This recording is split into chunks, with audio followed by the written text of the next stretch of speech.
안녕하세요. 안녕하세요. 제가 우리 선생님들 합격할 때까지 법학 공부 같이 할 정인홍입니다. 일단 우리 커리를 말씀드릴게요.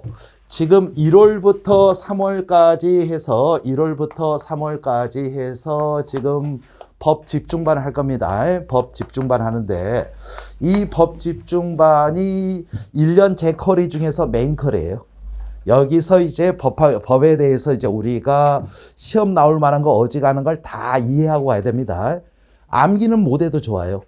최소한 이해는 싹 하고 와야 됩니다. 그리고 우리 선생님들이 복습하실 때 애울라 그러면 안 됩니다. 법은 애울라 그러면 수렁에 빠집니다. 양이 너무 많아요. 잡다 해서. 그래서 이건 이해를 하셔야 돼요. 그 이해를 할 때 그 자기가 이해를 했는지 안 했는지 체크하는 방법이 교육학 책에 나오더라고요. 블룸이론 아시죠? 그렇죠? 자기 언어로 표현하기. 즉 설명해 보기. 그래서 혼자 한번 설명을 쭉쭉 해보세요. 내가 이제 교사니까 학생들한테 이걸 갖다가 PT를 띄워놓는다든지 아니면 뭐 자료를 주고 쭉쭉 이걸 설명한다. 이게 되는지를 보세요. 지금 과정은 그걸 해야 됩니다. 1월부터 3월까지 그걸 해야 되고요. 그 다음에 이제 이 과정이 끝나면 이제 5월부터 해가지고요. 우리가 뭐 기출 문풀이다 그래서 기출 나왔던 거, 물론 여기서 이제 수능에 나왔던 것들 중에 우리 임용에도 나올 만한 것들도 잡아가지고 쭉쭉 우리 임용 기출이야 당연히 해주고요. 그 다음에 수능하고 그 다음에 또 교육과정 평가 모의고사 있죠. 모의수능. 이런 주제가 이런 재심 자료로 나왔는데 이게 임용으로 바꾸면 뭐 이런 것도 뭐 가능합니다. 써라 그럴 수 있습니다. 이런 걸 쭉쭉 체크를 할 거예요. 그래서 이때부터 이제 우리가 배운 게 어떻게 응용되는지를 쭉쭉 봅니다. 이때부터 이제 암기를 시작을 하는데 아직 본격적인 암기는 안 하는 거고요. 그 다음에 이제 우리가 그 기출문제 다음에 문제풀이를 기출문제 한 다음에 이제 그 4인 4색이라는 걸 할 거예요. 4인 4색이라는 걸 합니다. 4인 4색은 이제 특강 형식으로 이루어질 겁니다. 그럼 4인 4색을 할 정도 되면 이제 이 시기 정도 가면 우리가 기출하고 어떤 문제풀이 예상 문제까지 쭉 해서 봤잖아요. 그래서 이때부터는 이제 암기를 좀 신경 써야 돼요. 그래서 처음에는 완전히 이해 위주로 가다가 일단 이해가 돼야 되거든요. 그 다음에 이제 암기가 뒤로 갈수록 신경 쓰는 겁니다. 이때쯤 가면 이제 암기도 좀 많이 신경 쓰시고요. 마지막에 이제 마무리 과정이 있어요. 마무리 과정에서 이제 모의고사도 보고 그리고 또 핵심 내용 정리도 해주고 이럴 거예요. 이때는 이제 진짜 마지막으로 내가 암기가 제대로 돼서 시험장 가면 쓸 수 있는지 체크하시고 그리고 시험장 가시면 됩니다. 수업 시간 자체가 지금 1월부터 3월까지 법 집중반은요. 지금 우리가 토요일 날 만나잖아요. 수업 시간이 9시부터 해서 지금 1시 30분으로 돼 있잖아요. 제가 5강을 찍을 거예요. 5강. 그래서 한 40분 내지 45분 정도 찍고 쉬고 이런 식으로 해가지고 5강을 찍을 겁니다.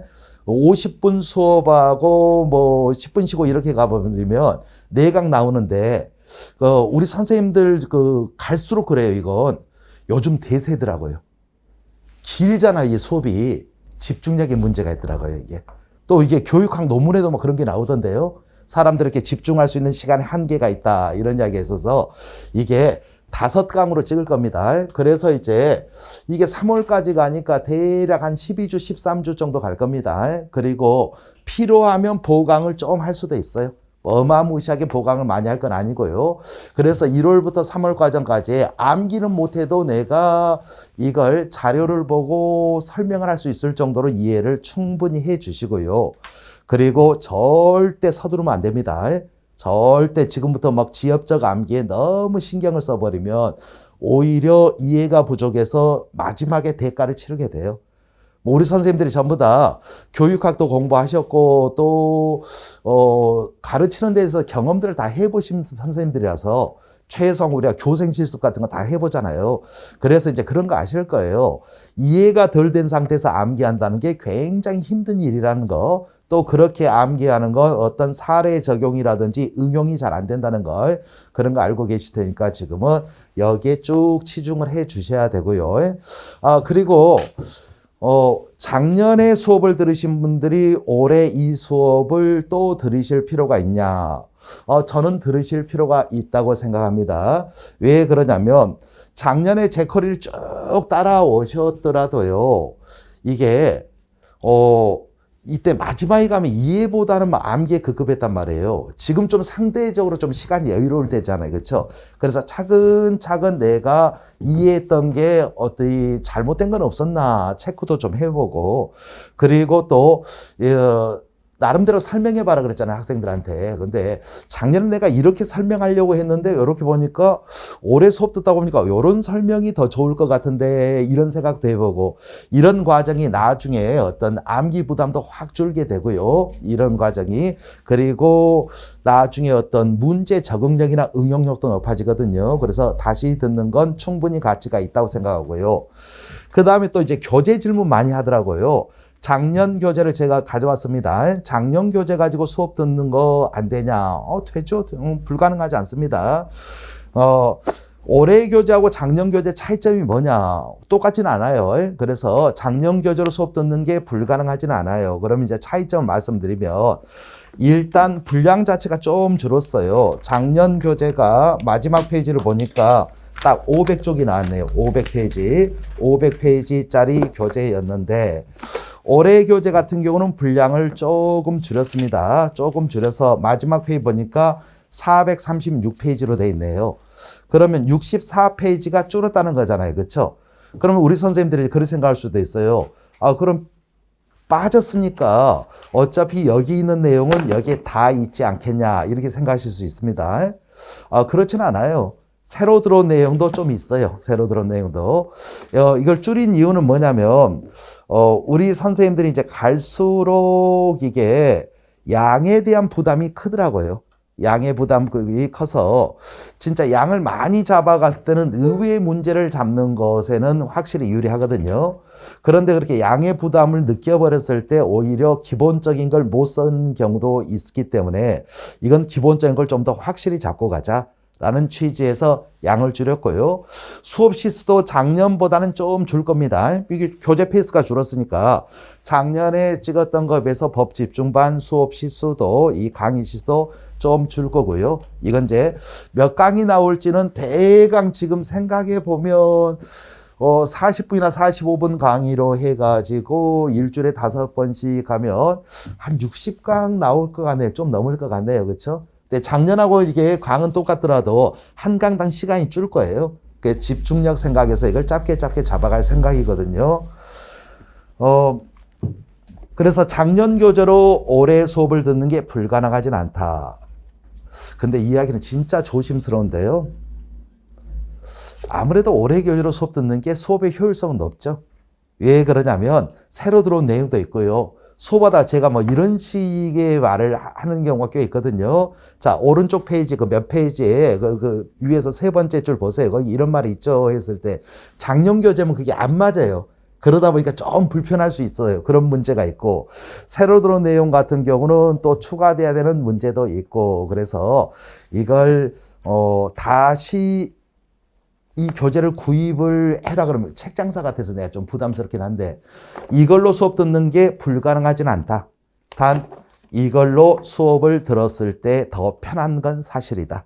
더 효율적인 건 사실이다. 이겁니다. 그러면 이제 우리 사회과에서 뭐 의사결정 이런 이야기 하잖아요. 이것도 일종의 의사결정이잖아요. 작년 교재로 들을지 올해 교재로 들을지 의사결정을 딱 봤을 때 그럼 장단점을 따져보자고요. 작년 교재로 했을 때 일단 경제적으로 책값이 더 안 나가요. 이것도 장점이죠. 그렇죠? 그 다음에 이제 책값보다는 선생님들이 이제 더 신경 쓰는 게 이거가 필기. 작년 교재는 필기가 다 돼 있는데 올해 교재 새 교재로 바꾸면 새로 필기를 해야 되는 부담을 생각하실 겁니다. 그래서 필기 부담하고 교재의 어떤 경제적 부담을 생각한다면 작년 교재로 수업을 듣는다. 이게 장점이고요. 그럼 이제 올해 교재로 수업을 들었을 때 장점은 뭐냐? 그러면 장점은 일단 수업에 대해서 더 편하다. 수업에 대해서 편하다. 이게 더 장점이죠. 그리고 단점은 이건 경제적 비용이 좀 든다. 물론 이 경제적 비용에 대해서 우리 선생님들 이제 개개인마다 느낌은 다를 텐데 사실 경제적 비용보다는 필기가 더 신경 쓰일 거예요. 필기가 신경 쓰는데 저는 그렇게 생각해요. 필기를 갖다가 다시 한다는 게 그냥 단순 노무 작업이냐? 사실 그렇진 않거든요. 수업 들으면서 설명 들은 걸 또 필기하면서 이게 다시 한 번 더 내용을 더 생각하게 되고 그리고 마치 본인이 이제 학생들한테 칠판 앞에 서가지고 수업을 진행할 때 이런 식으로 필기를 하고 이런 식으로 설명하는구나 라면서 수업을 들으면 오히려 수업의 몰입도는 높아질 수 있어요. 필기가 다 돼 있기 때문에 의외로 멍 때릴 수 있습니다. 작년에 했던 이야기 또 하네 생각하면 이게 사람이 순간 긴장도가 더 낮아질 수도 있어요. 그래서 이건 선생님들이 판단하신 문제인데 저의 주관적인 생각으로는 장단점을 따져봤을 때 경제적 부담이나 필기할 때 귀찮음 그것이 학습의 효율성보다 저는 더 크다고 보진 않아요. 그래서 새 교재가 더 낫지 않을까 저는 그렇게 생각하고요. 자, OT성 발언은 이 정도로 하고요. 진도 앞에 좀만 나가고 쉴게요. 자, 첫 번째 시간이니까 진도 앞에 많이는 안 나가고 조금만 나갈게요. 일단 목차를 먼저 보세요. 목차. 자, 목차를 보면 법 일반론이라고 보입니다. 법 일반론. 법 일반론은요, 이게 그 법학의 각 분야에 다 적용된다고 보시면 돼요. 법학의 각 분야라는 게 민법, 헌법, 형법, 노동법 그 법 분야가 있잖아요. 여러 법 분야에 두루두루 적용될 수 있는 이야기입니다. 그래서 법 일반론 자체는 그렇게 어렵지는 않은데 이쪽에서 이제 약간 어려운 문제가 나올 수 있는 부분이 뭐냐 그러면 이게 법철학 이야기가 좀 있어요. 법철학 이야기가. 그런데 이 법철학이요. 좀 우리 김현중 선생님하고 이야기해 보니까 좀 정치하고 입장이 다르더라고요. 정치는 정치 사상사라 그러나요? 정치 철학 굉장히 비중이 높더라고요. 법 철학은 그렇게 비중은 안 높아요. 제가 조심스럽게 말씀드리자면 김현중 선생님의 이야기를 들으면 서운해하실 수도 있는데 정치학은 그만큼 학문 연구가 덜 됐다는 이야기도 돼요.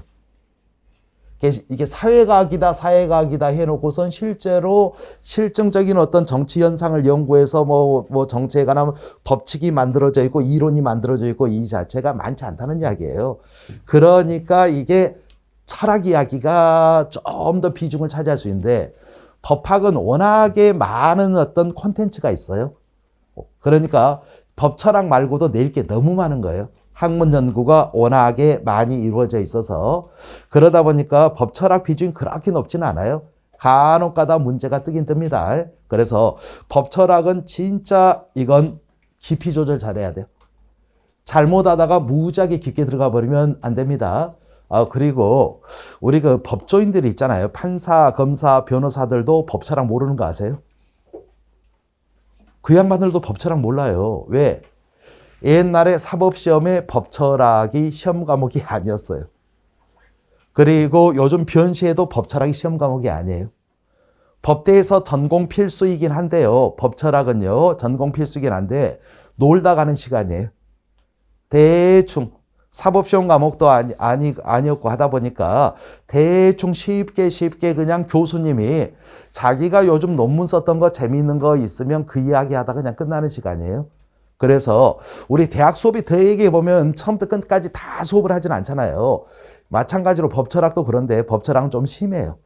그나마 이제 사법시험 과목이고 이런 건 진도를 다는 안 끝내줘도 거의 다 끝내줘야 되는 책임감이 있어요, 선생님들은. 왜? 우리 애들 시험 봐야 되니까 시험 대비를 하는 측면도 있으니까 법철학은 교수님도 놀고 가고 학생들도 놀고 가고 그래서 현직 법조인들도 잘 모르는 분야다. 그래서 이건 깊이 조절을 잘해야 된다. 얇게 가야 된다 이거고요. 그 다음 이제 민법이 나왔잖아요. 민법이요. 가장 그 법학 중에는 비중이 가장 높은데요, 민법이. 민법이 가장 높습니다. 그러니까 제가 법대에 다닐 때요, 대학마다 커리가 약간씩 다르긴 한데, 그 민법은요, 5학기를 배웠어요. 필수로 5학기, 3학점씩 5학기를 배웠거든요. 헌법 같은 경우는 3학점씩 필수로 2학기 배우면 끝나거든요. 형법도 2학기 배우면 끝나고, 다른 법은 대개 2학기 배우면 끝나거든요. 근데 민법은 5학기나 배우거든요. 그것도 필수로 5과목을 5학기 3학점짜리를 배웁니다. 그래서 양이 굉장히 많아요.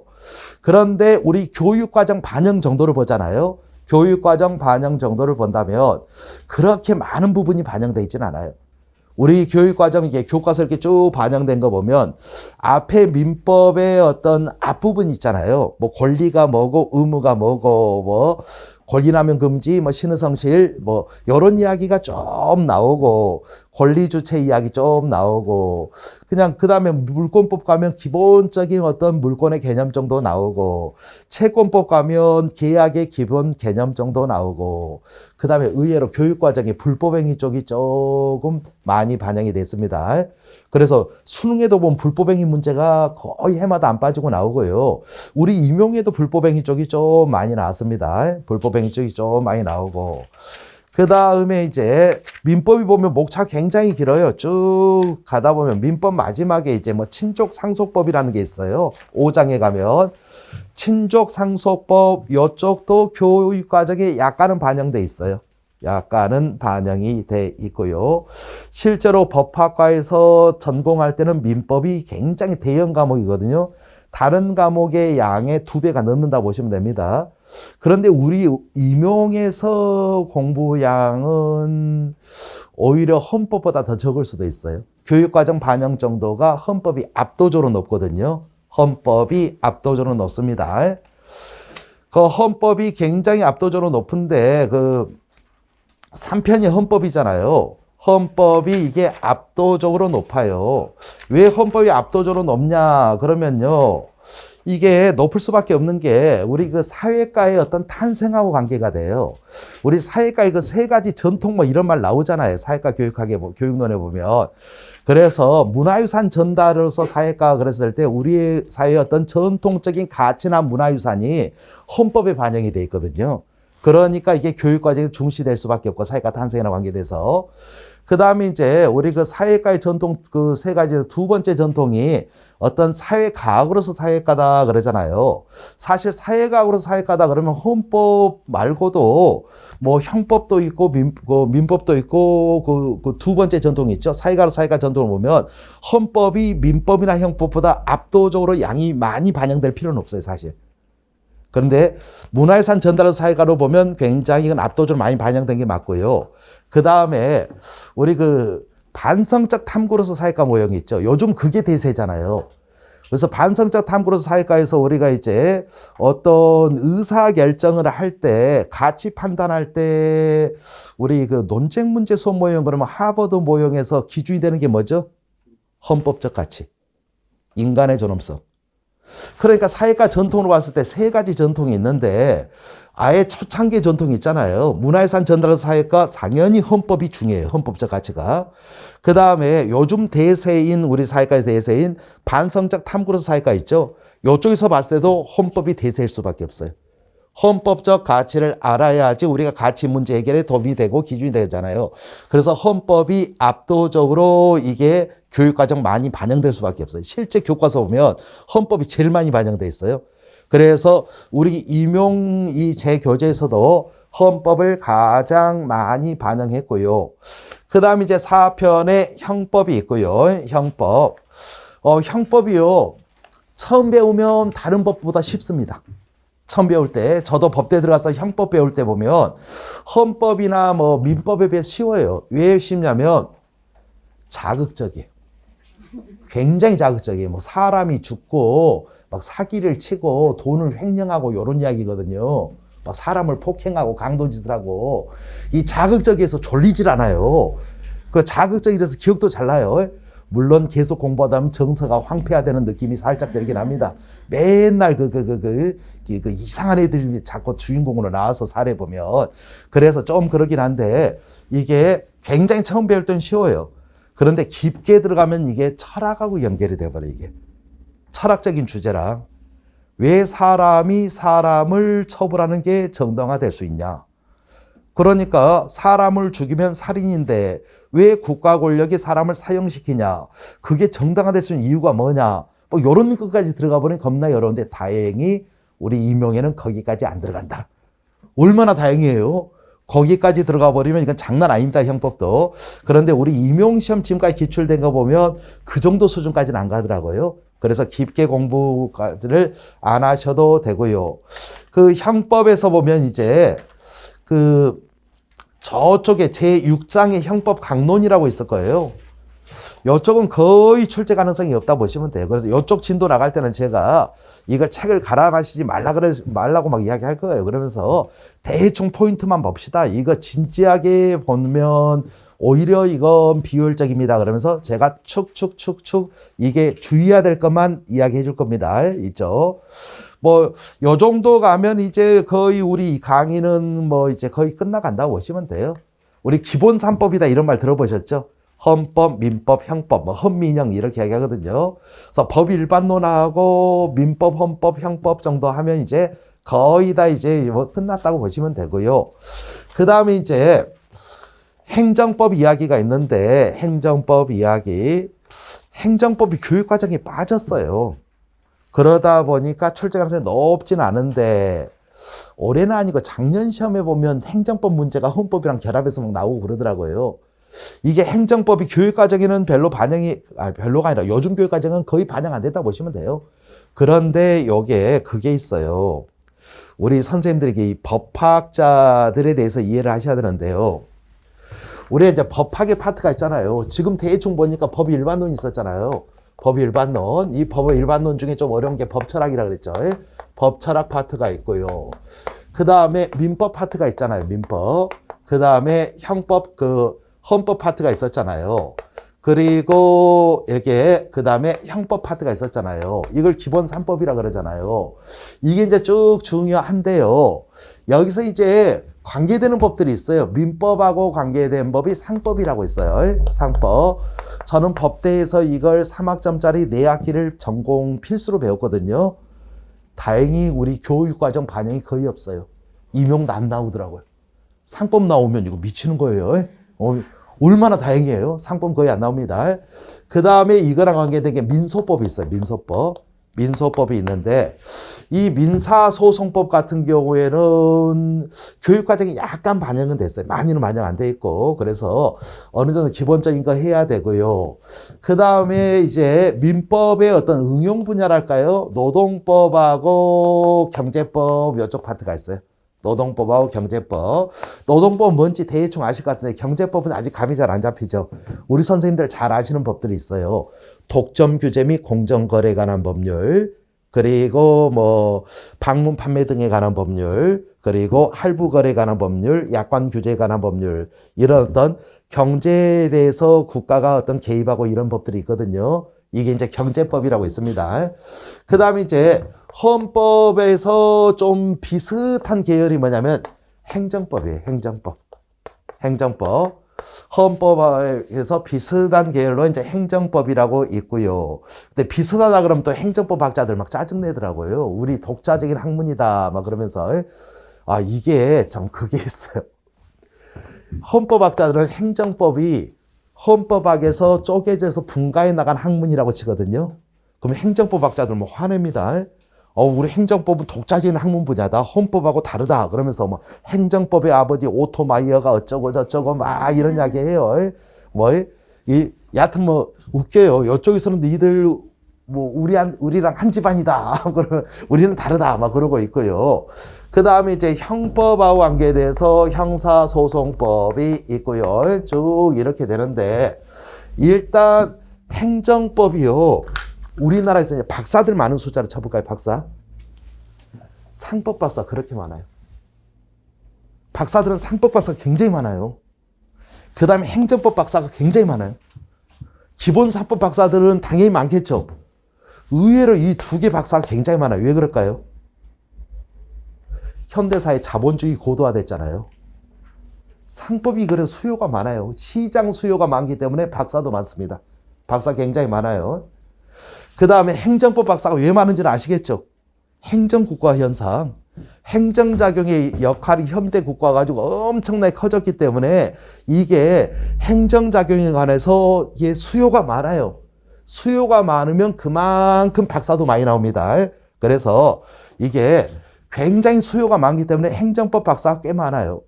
근데 상법 박사 같은 경우는 시험 문제 그 출제로 들어가도 상법을 내는 것 같지는 않아요.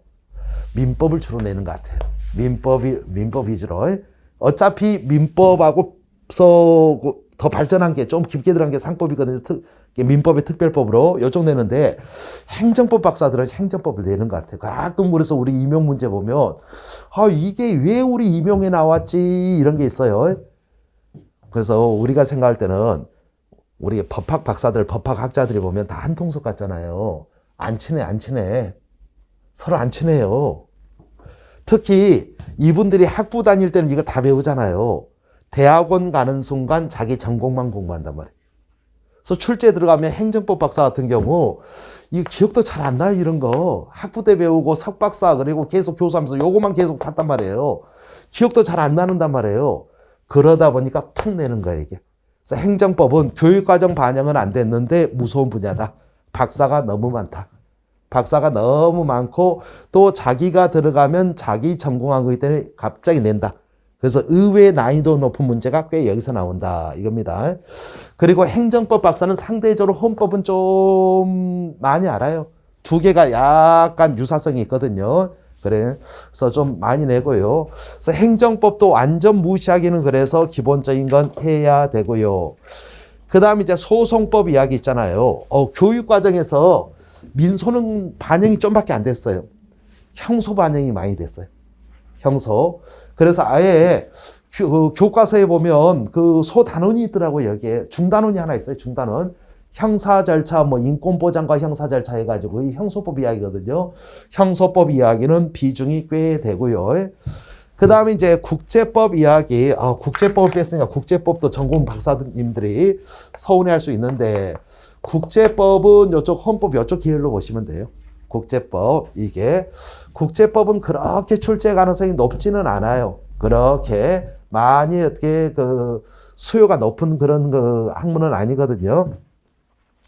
그 다음에 이제 기타법이다 해서 이렇게 돼 있습니다.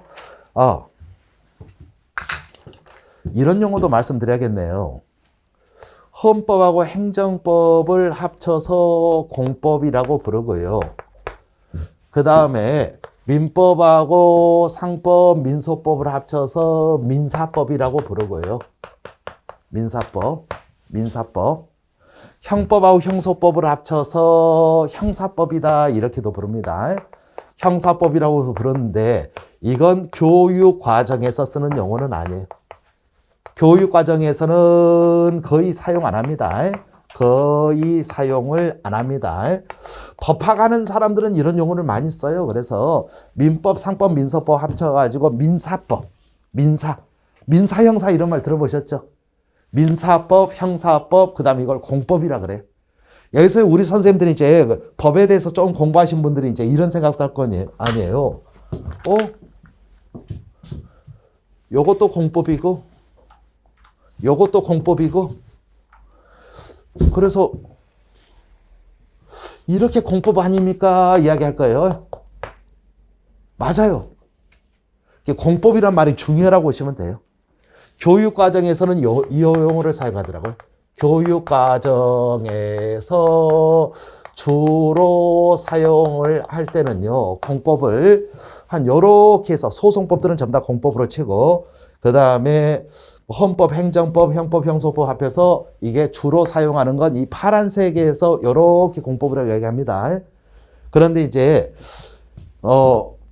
실제 어떤 법학하는 사람들끼리는 공법을 요미로 사용하는 경우는 별로 없어요.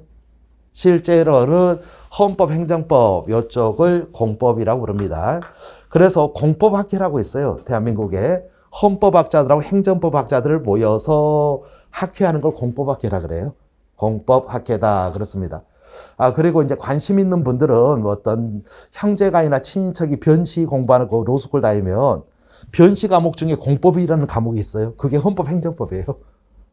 헌법행정법에서 공법이라고 부릅니다. 그래서 용어가 조금 다른 것도 있다는 거 알아두시고요. 자, 많이 나가지 말고 제1장 법에 의한 구조에서 법의 개념과 기능까지만 하고 쉴게요. 법의 개념과 기능까지만 하고 쉴게요. 자, 여기서 우리 선생님들이 생각해 봅시다. 법의 기능 개념적인 써라 그럴까요? 그러니까 우리가 이제 보면 전에 뭐 관습법 개념정의도 써봐라 그러고 물건의 개념정의도 써봐라 그러고 막 그러잖아요. 그런 게 나오잖아요. 우리 선생님들도 저랑 생각이 비슷할 거예요. 법의 개념은 개념정의 써라 그럴 것 같지는 않아요. 그렇죠? 그래서 대충 보세요.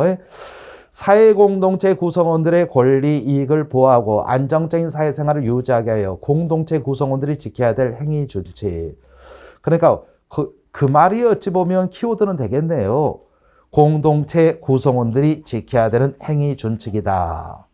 근데 공동체 구성원들이 지켜야 될 행위 준칙은 사실 많아요. 법만 있는 게 아니라 관습이나 도덕 이런 것도 행위 준칙이잖아요. 그렇죠? 그거랑 차이점이 뭐냐? 바로 뒤에 국가 권력에서 강제했다 밑줄. 우리가 관습이나 도덕을 어겼다고 해서 국가 권력이 어떤 불이익을 주고 법적 제재를 가지는 않죠. 근데 법은 좀 다르다 이겁니다. 국가 권력에서 강제된다. 이 정도 되고요. 그 다음에 이제 법의 기능이다. 그래서 몇 가지가 나왔죠. 자, 우리 선생님들이 생각하기에 출제 가능성이 어느 정도 돼 보이나요? 거의 없어요, 이것도. 거의 없습니다. 그래서 혹시 몰라서 한번 보고 가는 정도? 그래서 우리 선생님들 그게 있어요. 나는 그 고등학교에 들어갔을 때 요즘도 고등학교 수학책이 집합명제부터 하나요? 수학 다 고1 들어가면 집합명제 나오고 그 다음에 뭐 수화식 해가지고 막 인수분해 나오고 막 이렇게 하잖아요. 집합명제 할 때는 진짜 막 연습 문제까지 터시도 안 들고 막 풀다가 나중에 수화식 인수분해 가니까 수학이 나랑 멀어지더라고요. 임용 공부할 때도 여기 앞에 별로 나올 가능성 없는 거에 힘 빼지 마세요. 한번 설명 한번 해볼게요. 자, 우리가 이제 분쟁이 생겨요. 사람들이 사회생활 하다 보면 뭐에 따라 해결되죠? 법에 따라 해결되잖아요. 그렇죠? 그래서 분쟁 해결 기능이 있습니다. 법이 없다면 사회 질서 유지가 힘들죠. 법이 있으니까 사회 유지되는 측면이 있죠. 또 이제 사람들은 기본적으로 이게 이기적인 속성이 있어요. 갑자기 애덤 스미드가 생각나네요. 이기적이고 합리적인 속성이 있어요. 그래서 자기 사익 추구를 한단 말이에요. 물론 애덤 스미스 말대로라면 보이지 않는 손에 의해서 공익 추구가 된다 하지만 우리 경제학에서 맨날 하는 이야기가 거의 한계가 있잖아요. 국가 권력이 거의 개입해가지고 공익 추구 쪽으로 만들어줘야 되잖아요. 그게 바로 법이라는 수단을 이용해가지고 되잖아요. 그 법이 우리가 잘 아는 요쪽 있잖아요. 노동법이나 경제법 분야잖아요. 그래서 공익을 실현하고 추구하고 공공복리를 추구하는 기능이 있다. 그 다음에 법이 있기 때문에 정의와 인권 수호가 되죠. 정의가 뭔지는 좀 이따가 법의 이념에서 다음 시간에 하기로 하고요. 우리가 이제 인권이라는 게 다른 말로 기본권이거든요. 사실 거의 같은 말이에요. 기본권 보장이 바로 법에 의해서 이루어지잖아요. 그렇죠? 그래서 이런 기능한다. 설명이 가능하면 거기서 끝냅시다. 이걸 갖다 애우려고 애쓰지 마십시다. 이건 자, 쉬었다가 법과 도덕의 비교부터 할게요.